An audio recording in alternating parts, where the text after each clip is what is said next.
Hello students, अभी हम पढ़ेंगे अम्ल और क्षार जो है, जितने भी अम्ल है जितने भी क्षार है उनमें समांतर जो वो क्या है। इससे पहले हमने जो वो अम्ल और क्षार की जो वो रासायनिक अभिक्रियाओं के बारे में जो वो पढ़ा था और हमने जो वो देखा कि सभी अम्ल जो वो कुछ सामान्य से जो वो क्रियाएं जो वो करते हैं। जैसे कि सभी अम्ल जो है वो नीले लिटमस को लाल कर देते हैं, सभी अम्ल जो है वो धातु के साथ में जब अभिक्रिया कर रहे थे तो हाइड्रोजन गैस जो है वो दे रहे थे।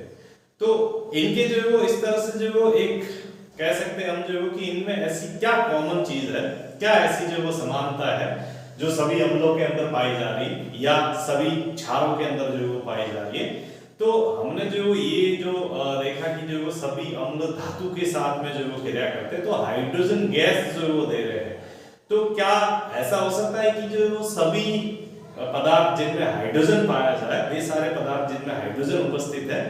क्या वो सारे जो वो अम्ल हो सकते हैं क्या? तो उसको समझने के लिए एक क्रियाकलाप जो वो दिया हुआ है उसको जो वो समझते हैं हम। एक अगर जो वो हम किसी बीकर के अंदर जो है वो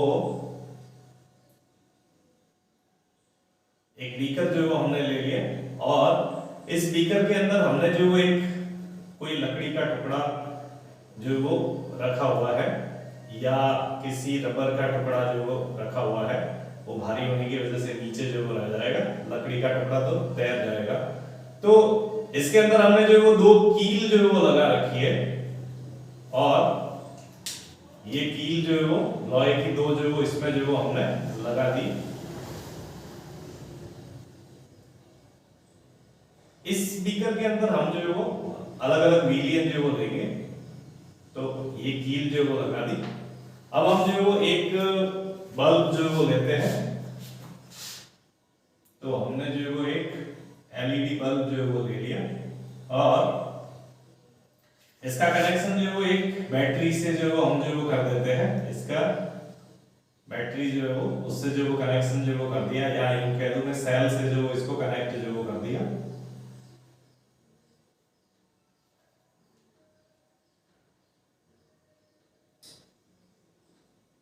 ये बैटरी का प्लस पार्ट है और ये माइनस वाला इलेक्ट्रोड है। तो हमने जो इसको कनेक्ट जो वो कर दिया और इसके एक सिरे को हमने जो इस कील से जोड़ दिया, दूसरा जो है वो सिरा जो है उसको हमने जो बैट कील के इस पार्ट से जो जोड़ दिया। तो अभी जो है वो इसका सर्किट जो है हमने परिपथ जो बनाया वो अभी जो है वो पूरा जो है वो नहीं है, क्योंकि जो है वो दोनों कील जो है वो अलग अलग है, दोनों आपस में जुड़ी हुई नहीं है। तो ये बल्ब जो है वो नहीं लगेगा जब तक जो है वो इन दोनों का जो बीच की दूरी जो है वो पूरी नहीं हो जाती, या यूं मैं कह दूं इन दोनों का ये परिपथ हमारा जो है वो पूरा नहीं हो जाता। हम जो है वो क्या करेंगे, इस एक्टिविटी के अंदर कुछ जो अलग अलग जो है वो पदार्थ जो है उनके विलियन ले लेते हैं। जैसे हमने जो है वो हाइड्रोक्लोरिक अम्ल जो वो ले लिया HCl,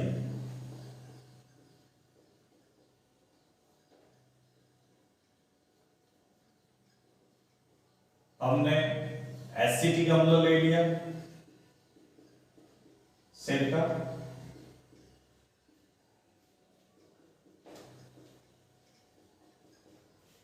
हमने ग्लूकोज ले लिया,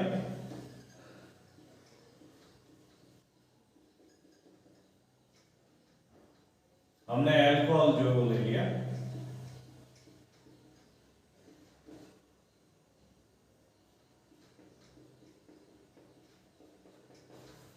तो ये कुछ विलियन जो वो हमने ले लिए और हम देख पा रहे हैं कि सभी के अंदर जो वो हमको हाइड्रोजन जो वो नजर आ रही है। तो हाइड्रोजन युक्त जो वो पदार्थ जो है उनके विलियन जो हमने ले लिए। अब हम जो है वो इस बीकर के अंदर बारी बारी से एक एक विलियन जो वो लेंगे और इसके अंदर जो वो भरेंगे और हम जो वो देखेंगे ये इस तरह से जो वो हम इसके अंदर जो वो जैसे पहला जो हमने हाइड्रोक्लोरिक अम्ल जो वो डाल दिया, तो हम जो वो देखेंगे कि जो वो बल्ब जो वो क्या करेगा, ग्लो जो वो करेगा, बल्ब जो वो शुरू हो जाएगा। तो बल्ब लगेगा हाइड्रोक्लोरिक अम्ल में। फिर इसी एक्टिविटी को हम जो वो दूसरी बार एसिटिक अम्ल डाल के करते हैं, तब भी हम देखेंगे कि बल्ब जो वो जल उठेगा। फिर हमने जो वो ग्लूकोज का विलियन जो वो लेकर के देखते, उसमें भी हाइड्रोजन है, लेकिन हम जो पाएंगे कि उसमें जो बल्ब नहीं लगेगा। फिर हम जो वो अल्कोहल के विलयन के साथ में जब यही क्रिया जो वो दोहराएंगे तब जो वो पाएंगे कि वहां पर भी जो वो बल्ब जो वो नहीं लगेगा। तो हाइड्रोक्लोरिक अम्ल में जो हम देखेंगे कि बल्ब जो है वो जलता है, एसिटिक अम्ल के साथ भी जो है वो बल्ब जल रहा है, ग्लूकोज के विलयन के साथ और अल्कोहल के साथ में जो है वो बल्ब जो है वो नहीं जलता है, जबकि हाइड्रोजन जो वो इन सभी पदार्थों के अंदर जो है वो उपस्थित है। तो क्या ऐसा जो है वो है जिसकी वजह से बल्ब इन दोनों के अंदर जल रहा है लेकिन इसके अंदर नहीं जल रहा है? तो हमने जो है वो पहले भी जो है वो कई छोटी क्लासों में पढ़ रखा होगा कि जो वो विद्युत धारा जो है वो विद्युत का जो है वो संचालन जो है वो विद्युत जो है वो आगे जो बढ़ती है वो जो वो आयन जो है वो ले जाएंगे। तो हाइड्रोजन ये जो एसिड जो है अम्ल जो है उन अम्ल के अंदर जो है वो अम्ल का जो जलीय विलयन जब होगा, हमने जो पढ़ा है कि वो जो है अम्ल अपने जलीय विलयन में हाइड्रोजन आयन जो है वो देते हैं। तो हाइड्रोक्लोरिक अम्ल जो है उसको जो है वो हमने जब इसमें डाला है तो ये हाइड्रोक्लोरिक अम्ल जो है वो उसका जलीय विलयन जो है वो है, और ये जलीय विलयन के अंदर जो है वो दो आयनों के अंदर बटा हुआ रहेगा, हाइड्रोजन आयन और क्लोराइड आयन। तो ये आयन जो है वो आयन जो है वो विद्युत का जो है वो चालन करेंगे, विद्युत को जो है वो एक टर्मिनल से दूसरे टर्मिनल तक ले जाएंगे और ये हमारा परिपथ पूरा हो जाएगा जिससे बल्ब जो है वो जलेगा। इसी तरह से हमने जो है वो एसिटिक अम्ल जो है वो अगर ले रहे हैं तो इसके अंदर भी जो है वो जलीय विलयन बनाया हुआ है, तो जो वो यहाँ पर भी जो है वो दो आयन जो है उपस्थित रहेंगे, एसीटेट आयन और हाइड्रोजन आयन। इसी तरह से कोई सा भी अगर जो वो हम अम्ल लेंगे तो उसी के अंदर जो वो इसी तरह से आयन जो है वो बने हुए रहेंगे और उन्हीं आयनों के कारण जो है वो ये विद्युत का चालन करेंगे। ठीक है, तो ये हाइड्रोजन आयन जो है वो सभी अम्लों के अंदर पाया जा रहा है, उसकी वजह से ये जो है वो आयनिक रूप में जो है वो उपस्थित है जो है वो जलीय विलयन में, और यही जो है वो विद्युत का चालन के लिए जिम्मेदार है। लेकिन ग्लूकोज का जब हम जलीय विलयन बना रहे हैं तो उसमें जो है वो हाइड्रोजन आयन जो है वो नहीं बन रहे, अल्कोहल का जलीय विलयन में भी हाइड्रोजन या हाइड्रोक्साइड आयन जो है वो नहीं बन रहे हैं, तो इसकी वजह से ये विद्युत का जो है वो चालन नहीं करेंगे। तो इन सभी में जो है वो समानता की, इसी तरह से अगर जो हम क्षार के साथ में ये अभिक्रिया जो है वो करें तो क्षारीय विलयन जो होंगे जलीय विलयन क्षारों के, वो भी जो है वो विद्युत धारा का चालन करेंगे। और क्षार में जो है वो ये अभिक्रिया जो है वो इसके अंदर भी जो है वो जैसे अगर देखें सोडियम हाइड्रोक्साइड का अगर हम जलीय विलयन बनाए तो वो भी जो है वो आयनों के अंदर जो है वो बटे हुए रहेंगे, सोडियम आयन और हाइड्रोक्साइड आयन। इसी तरह से अगर हम कोई सा भी जो है वो क्षारीय विलयन लेवे अमोनियम हाइड्रोक्साइड तो वहां पर भी जो है वो हम पाएंगे ammonium ion plus hydroxide ion. तो क्षार जो है वो अपने जलीय विलयन में हाइड्रोक्साइड आयन जो है वो दे रहे हैं और अम्ल जो है वो अपने जलीय विलयन में जो है वो हाइड्रोजन आयन जो है वो दे रहे हैं। तो ये जो है वो इनमें समानता जो है वो रहेगी कि सभी अम्ल जो है वो अपने जलीय विलयन में हाइड्रोजन आयन देंगे, सभी क्षार जो है वो अपने जलीय विलयन में हाइड्रोक्साइड आयन जो है वो देंगे, और इन्हीं आयनों की वजह से ये अम्ल या क्षार जो है वो विद्युत का जो है वो चालन करेंगे, विद्युत के जो है वो सुचालक होते। तो यहां पर मैं लिख देता हूं सभी अम्ल जलीय विलयन में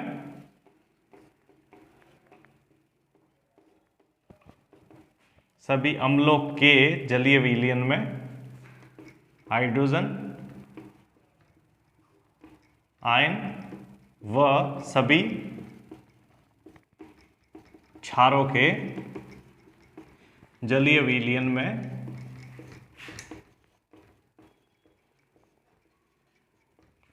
हाइड्रोक्साइड आयन पाए जाते हैं।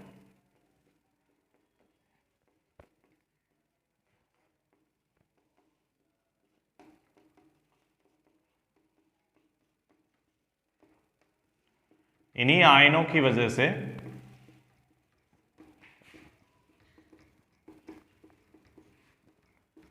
अम्ल व क्षार विद्युत के सुचालक होते हैं।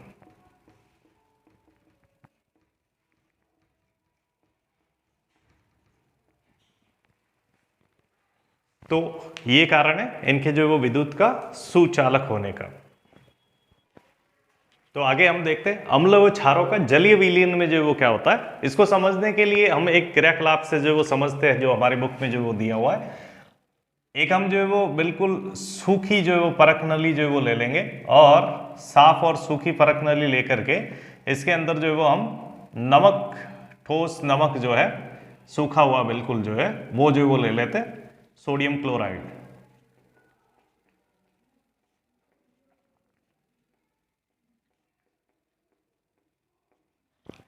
फिर इस नमक के अंदर जो है वो हम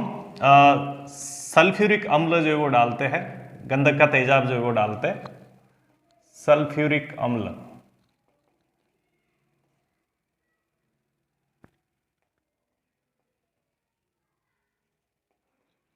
और हमें ये जो लेना है सल्फ्यूरिक अम्ल वो सांद्र लेना है, तनु जो है वो नहीं लेना है, सांद्र सल्फ्यूरिक अम्ल H2SO4 जो है वो इसके अंदर जो है वो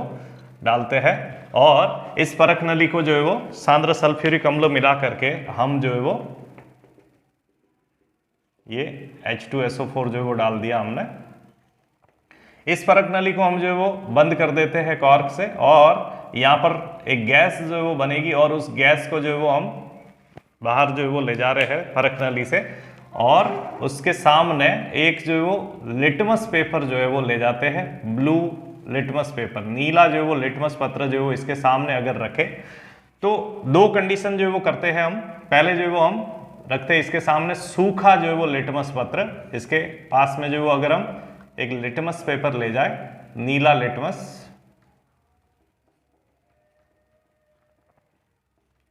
सूखा, और दूसरी बार हम इसके पास में जो है वो थोड़ा सा नमी युक्त, थोड़ा सा गीला करके जो है वो हल्का सा उसको ले जाए, तो ये आर्द्र जो है लिटमस पत्र जो वो ले जाए इसके पास में,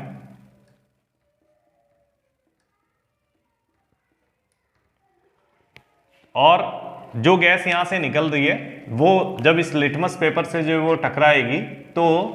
क्या ये लिटमस पत्र के कलर को चेंज करती है या नहीं करती है, इसी को जो हमको जो वो देखना है। तो हम पाएंगे कि जब जो है वो नीला लिटमस पत्र जो कि सूखा था हम इसके पास ले जाए तो उसके रंग में जो है वो कोई परिवर्तन जो है वो नहीं आता है, लेकिन अगर जो है वो हम थोड़ा सा नमी युक्त जो है वो आर्द्र जो है वो गीला नीला लिटमस पत्र जो है वो पास में ले जाए तो उसका रंग जो है वो लाल जो है वो हो जाएगा। और हमने पढ़ा है कि जो है वो लिटमस पत्र नीला जो है उसका लाल रंग जो है वो अम्ल की वजह से हो रहा है। तो इसका मतलब जो है वो यहाँ पर जो गैस उत्पन्न हो रही है वो गैस जब जो है वो नीला लिटमस पत्र नमी युक्त ले गए तो वो जो है वो एक अम्लीय गैस है, एक अम्ल प्रकृति की गैस है जो कि इस नीले लिटमस को लाल करने का काम कर रही है। अगर हम इस अभिक्रिया को जो है वो एक बार समझे तो जो है वो अभिक्रिया में हमने जो है वो नमक लिया है NaCl, और इस नमक की अभिक्रिया जो है वो करवाई जा रही है सल्फ्यूरिक अम्ल से, सांद्र सल्फ्यूरिक अम्ल जो है उससे जब अभिक्रिया हो रही है तो यहाँ पर जो है वो सोडियम और सल्फेट दोनों मिलकर के लवण बना रहे हैं, सोडियम सल्फेट Na2SO4, और दो हाइड्रोजन और दो क्लोरीन मिलकर के एक गैस बन रही है हाइड्रोक्लोरिक अम्ल गैस। तो ये हाइड्रोक्लोरिक अम्ल गैस जो है वो यहां से जो वो बन करके बाहर जो है वो आ रही है, और ये हाइड्रोक्लोरिक अम्ल गैस जो है वो नमी युक्त नहीं है, बिल्कुल जो है वो सूखी है। तो इसलिए जो है वो जब सूखे लिटमस पत्र पर ये जो है वो नीले लिटमस पत्र पर जा रही है तो कोई जो है वो परिवर्तन नहीं कर रही। इसका मतलब जब तक जो है वो ये हाइड्रोक्लोरिक अम्ल गैस जो गैस के रूप में है जब तक ये नमी युक्त नहीं होगी, जलीय विलयन इसका जो वो नहीं होगा, तब तक इसके साथ में जो हाइड्रोजन जुड़ा हुआ है वो हाइड्रोजन जो है वो आयन के रूप में जो है वो अलग जो है वो नहीं होगा, और ये जो है वो हाइड्रोजन आयन के रूप में जो है वो नहीं होगा, तो फिर जो है वो इससे हम जो है वो अम्लीय जो है वो नहीं कह पाएंगे जो है वो, क्योंकि अम्ल जो है वो उसकी प्रवृत्ति जो है वो रहेगी कि अम्ल जो है वो अपने विलयन के अंदर जो है वो हाइड्रोजन आयन देगा, सूखी अवस्था में जो है वो नहीं दे पाएगा। तो यहाँ पर हाइड्रोजन आयन जो है वो नहीं बन रहा और इसकी वजह से ये अम्लीय प्रवृत्ति जो है वो नहीं दिखा रहा, इसलिए नीला लिटमस जो है वो लाल जो है वो नहीं हो पा रहा है। लेकिन जैसे ही जो है वो इसको जो है वो नमी युक्त यानी कि नीला लिटमस पत्र जब हम जो है वो इसके जो है ऊपर जो है वो डाल रहे हैं तो नीला लिटमस पत्र में जो नमी युक्त है उसमें पानी था, और पानी की उपस्थिति में ये जो है वो आयन के रूप में जो है वो टूट जाएगा हाइड्रोजन आयन और प्लस क्लोराइड आयन। तो इस तरह से जो है वो ये अम्लीय जो है वो प्रवृत्ति दिखाएगी। तो जितने भी अम्ल है वो अपने जलीय विलयन में, जब उनके जलीय विलयन बनेंगे तब जो है वो अपने हाइड्रोजन आयन जो है वो दे पाएंगे। और इसी तरह से जितने भी क्षार होंगे वो अपने जलीय विलयन में हाइड्रोक्साइड आयन जो है वो बनाते हैं। तो ये जो इंपॉर्टेंट गुण है, सभी अम्ल अपने जलीय विलयन में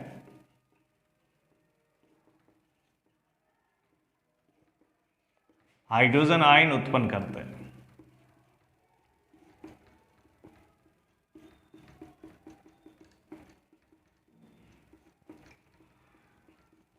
अभी हमने जो वो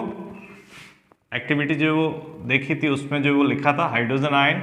तो जब ये जलीय विलयन होगा तो hydrogen ion plus chloride ion में बदलेगा। सल्फ्यूरिक अम्ल इसी तरह से जो है वो जलीय विलयन होगा इसका, तब जो है वो ये दो हाइड्रोजन आयन और प्लस सल्फेट आयन में जो है वो बदलेगा। तो इस तरह से जलीय विलयन होने पर ही जो है वो ये अभिक्रिया जो है वो हो पाएगी। अच्छा, ये बनने वाला जो हाइड्रोजन आयन है, हाइड्रोजन आयन चूंकि जो बहुत ज्यादा क्रियाशील होता है तो ये जो है वो तुरंत जल के अणु से क्रिया करके हाइड्रोनियम आयन में बदल जाता है। तो इस तरह उत्पन्न हाइड्रोजन आयन अत्यधिक क्रियाशील होने के कारण तुरंत जल के अणु से क्रिया कर हाइड्रोनियम आयन में बदल जाता है, हाइड्रोनियम आयन में बदल जाएगा।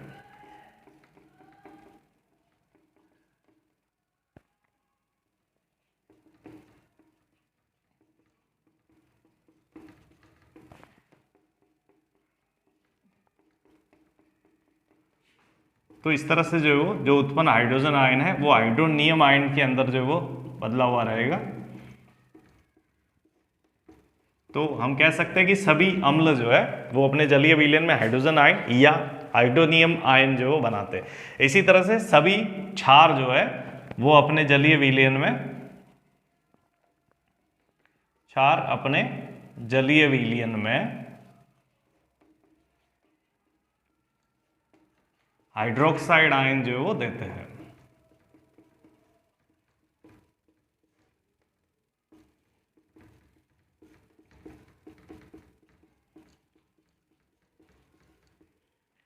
जैसे NaOH जब जलीय विलयन बनेगा तब जो है वो sodium ion plus hydroxide ion के रूप में रहेगा। इसी तरह से मैग्नीशियम हाइड्रोक्साइड जलीय विलयन के अंदर magnesium ion plus hydroxide ion के अंदर जो है वो रहेगा। और जब उदासीनीकरण अभिक्रिया होगी तो वही अम्ल में से हाइड्रोजन आयन और क्षार में से जो है वो हाइड्रोक्साइड आयन आपस में क्रिया करेंगे और जल का अणु जो है वो बनाते हैं। तो इस तरह से सभी अम्ल और क्षार अपने जलीय विलयन में जो है वो क्रमशः हाइड्रोजन या हाइड्रोनियम आयन और हाइड्रोक्साइड आयन जो है वो देंगे। अब हम देखते हैं अम्ल या क्षार जो है उनमें जो है वो अगर जल जो है वो मिलाते हैं तो जो है वो क्या होता है, जब अम्ल या क्षार जो है उसके अंदर जल जो है वो मिलाया जाता है तो ये जो वो एक अत्यंत ऊष्मा क्षेपी जो है वो प्रक्रिया है जिसके अंदर ऊष्मा जो है वो उत्पन्न होती है और उस ऊष्मा की वजह से वो विलयन जो है वो बहुत ज़्यादा जो है वो गर्म हो जाएगा। तो ये जो है वो कई बार जो है वो क्वेश्चन जो है वो आता है कि अम्ल जो है उसको जल में मिलाना चाहिए या फिर जल में जो है वो अम्ल मिलाना चाहिए। तो इस तरह से अगर हम जो है वो देखें, ये हम टेस्ट ट्यूब के अंदर जो है वो अगर अम्ल लिया हुआ है, सांद्र अम्ल जो है वो लिया हुआ है, सांद्र अम्ल, और इसके अंदर अगर जो है वो हम जल मिलाएं तनु करने के लिए, इसको जो है वो अगर इसमें जल मिलाया जाए, या फिर दूसरी कंडीशन जो है वो है कि अगर जो है वो हम पहले जल लेवे परख नली में और उस परख नली के अंदर जो है वो फिर थोड़ा थोड़ा करके जो है वो सांद्र अम्ल मिलाए तो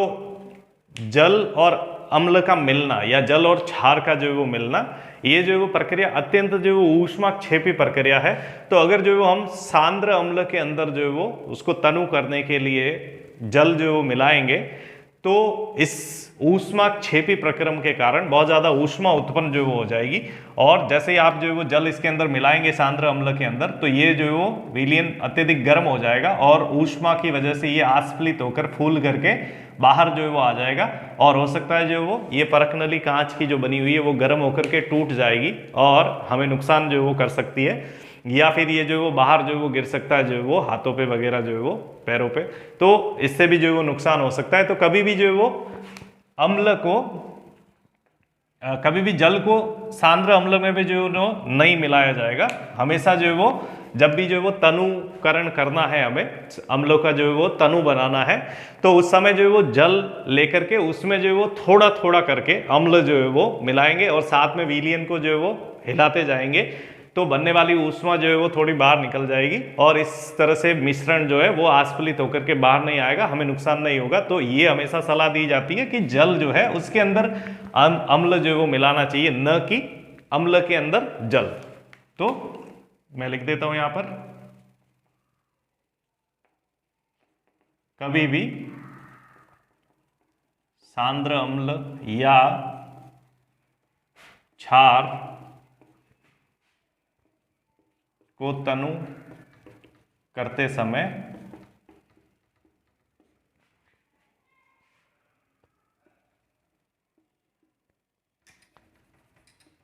अम्ल या क्षार में जल नहीं मिलाना चाहिए, क्योंकि यह एक अत्यंत ऊष्माक्षेपी प्रक्रम है।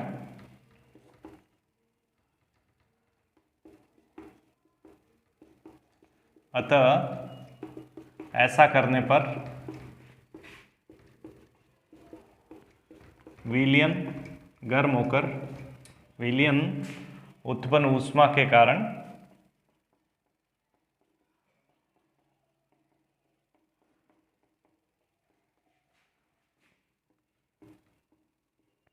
गर्म होकर कांच के पात्र को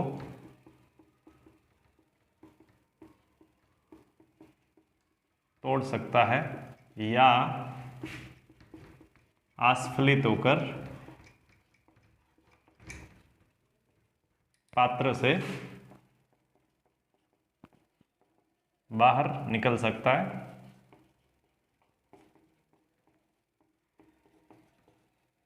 अतः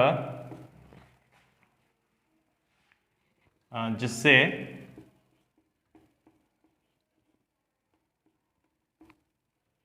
नुकसान या हानि हो सकती है।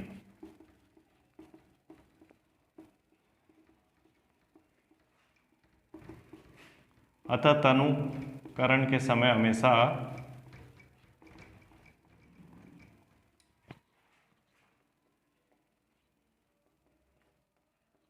जल में सांद्र अम्ल या क्षार को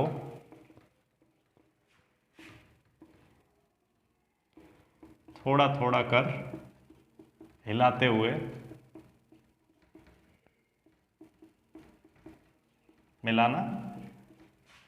मिलाने की सलाह दी जाती है।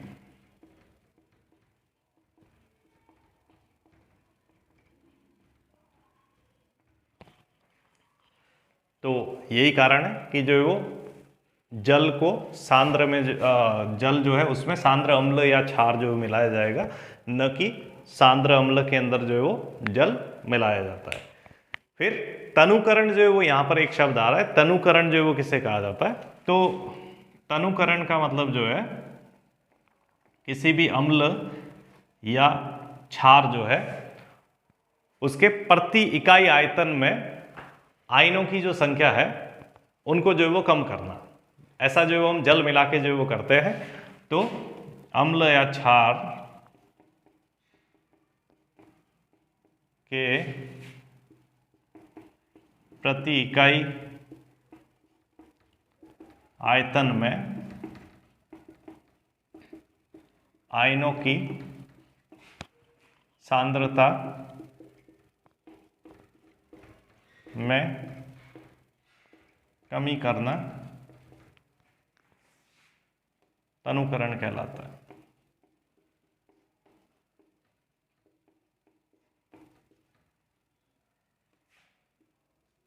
तो ये था तनुकरण। तो थैंक यू गाइस, आज हम यहीं तक करते हैं। नेक्स्ट जो है वो हम देखेंगे अगले पार्ट में। Thank you.